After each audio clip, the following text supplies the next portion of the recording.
বাবু, বগুড়ায় নিত্যপণ্যের বাজারের কি নতুন খবর আছে আপনার কাছে জানাবেন।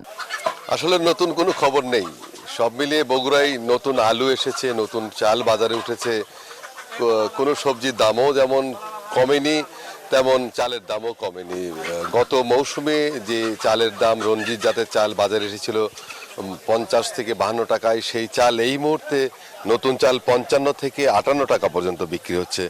পাশাপাশি আরও যে মোটা জাতের চাল রয়েছে সেগুলোর দামও একই। আর নতুন চাল বাজারে আসার কারণে পুরাতন যে চাল তার দামে কোনো প্রভাব পড়েনি, আগের দামে বিক্রি হচ্ছে।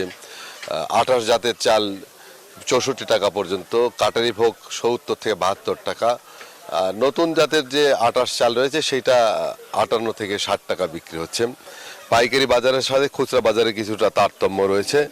তবে আলু নতুন এসেছে বাজারে, এখন পর্যন্ত দামে প্রভাব পড়েনি। বগুড়ার বাজারে গত কয়েক দশকের মধ্যে সর্বোচ্চ দামে বিক্রি হচ্ছে পুরনো আলু।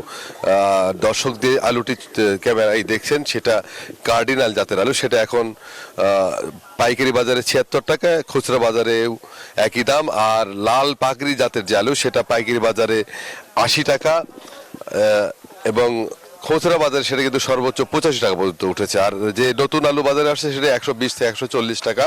অন্যান্য সবজির দাম মোটামুটি স্থিতিশীল রয়েছে।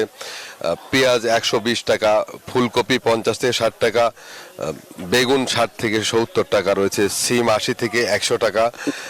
সব মিলিয়ে নতুন আলু, নতুন চাল বাজারে আসলেও তেমন সুখবর নেই। সরবরাহ বাড়লে দাম আরও কমে আসতে পারে বলে মনে করছে ক্রেতা এবং বিক্রেতারা। নিয়মিত মনিটরিংয়ের দাবি জানিয়েছেন তারা। প্রশাসনও বলছে যে অযৌক্তিকভাবে যদি কেউ দাম বেশি নেয় সেক্ষেত্রে তারাও ব্যবস্থা নেবে। এই ছিল বগুড়া থেকে সর্বশেষ। ফিরে যাবো স্টুডিওতে।